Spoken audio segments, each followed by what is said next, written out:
Doctor भी बोल दिए थे कि आप कभी माँ नहीं बनिएगा, बच्चा था तो उम्मीद ही छोड़ दीजिए। तो आप कहीं से अनाथ आश्रम से गोद ले लीजिएगा।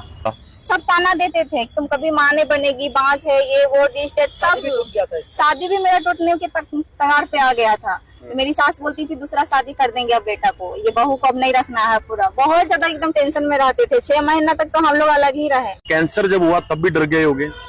बहुत ज्यादा ही डर गए थे कि अब मेरा जीने का उम्मीद ही नहीं है तो बच्चा का क्या उम्मीद रखना। दोस्तों, कैंसर सफर से लेकर 5 महीने की प्रेगनेंसी तक, अभी मैम 5 महीने की प्रेग्नेंट हैं। मैम सबसे पहले तो आपको बधाई हो, आप माँ बनने वाली हैं। Thank you. खुशी है मैम? बहुत ज्यादा।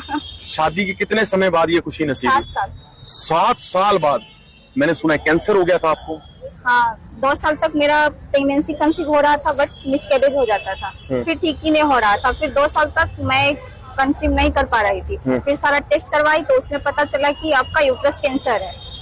यूट्रस में कैंसर पता चला जब 2 साल तक कंसीव करते थे लेकिन मिसकैरेज हो जाता था।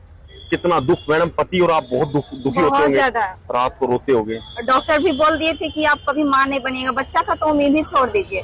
तो आप कहीं से अनाथ आश्रम से गोद ले लीजिएगा। क्या डाइट फॉलो ऐसी आपने की मैम जिससे प्रेगनेंसी भी हो गई और अब कैंसर भी चला गया? मैं सुबह खाली पैर दौड़ती चलती थी फील्ड में। 5 बजे 6 बजे में हल्दी, अदरक, तुलसी पत्ता और करी पत्ता ये सबको चबा करके खाते थे।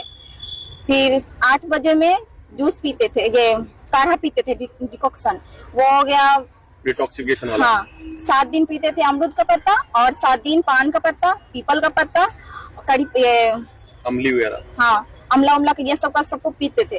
फिर उसके बाद 9 बजे ग्रीन जूस पीते थे। ग्रीन जूस में 7 दिन पीते थे लौकी का और 7 दिन पीते थे खीरा का और 7 दिन पीते थे ये व्हाइट वाला कोहरा होता उसका। अच्छा,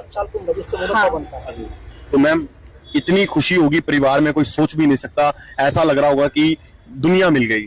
सही में सर, दुनिया की अपना दुनिया मिला से मिला। एक माँ बनने का खुशी बहुत ज्यादा है सबसे मेरे लिए। तो 7 साल शादी को हो गए थे तो लोग टोकते थे कि बच्चा नहीं हो रहा। सब ताना देते थे तुम कभी माँ नहीं बनेगी, बांझ है, ये वो डिस्टेट सब।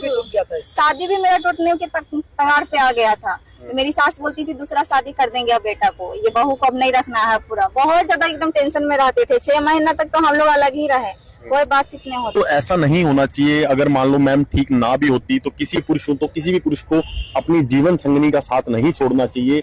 चाहे वो माँ बन सकती है या नहीं बन सकती, ये उसके हाथ में नहीं है। ये तो प्रभु और ईश्वर की कृपा रही, इनका कैंसर ठीक हो गया और आज ये 5 महीने की प्रेग्नेंट है। मैं एक ही बात दोस्तों कहना चाहूंगा कि सुख दुख तो सबके साथ है। सुख दुख तो सबके साथ है मैम। सही है।